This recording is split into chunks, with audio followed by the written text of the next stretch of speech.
About 3 to 4 minutes. Very sorry. Kevin Hollenrake. Thank you, Chair. Thank you to my honourable friends, the member for Bradford South and the member for Waveney, for this very important debate. I think it's clearly a very topical issue, a huge issue for all of us, and also a cross-party issue, which has largely been discussed in a very collegiate fashion, I think. On the rare occasions that I will ever get any press coverage for my work as a Member of Parliament, I'm these days often referred to as a senior Member of Parliament or a veteran Member of Parliament, which I think is more about my age than it is about my experience. But nevertheless, I got here in 2015, and this is one of the first things I raised with the then Minister for Dentistry, which was Alistair Burt. To be fair, things have changed since then. They've actually got a lot worse.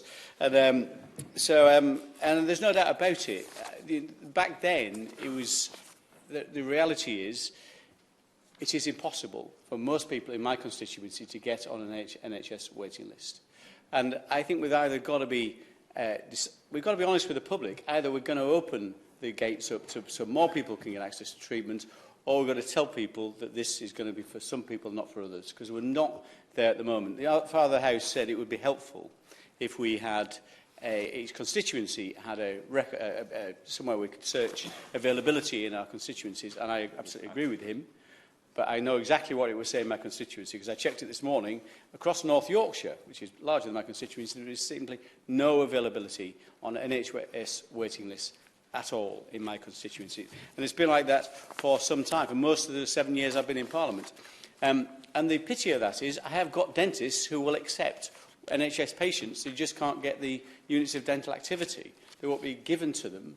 So there is a real impasse here between those two issues on our honesty about saying where the NHS treatment is available for dentistry in our constituencies.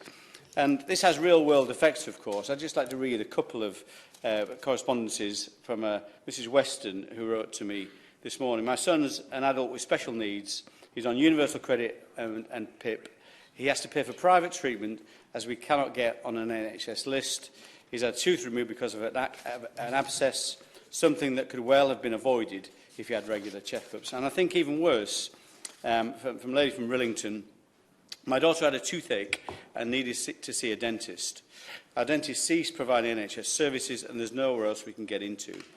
They advised us to ring 111, which she did. We were told the dentist would get back to us within 7 days. No one did.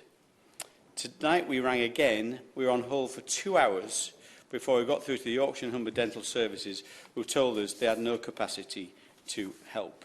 It's simply not acceptable. The key thing I want to talk about, which is slightly different from most of the speeches I've heard today, is about commissioning. In my constituency, as my honourable friend, the Minister, knows, and she's been very responsive on this, but Helmsley, the NHS dentist there on Bongate in Helmsley, closed to patients and closed totally in September 2020.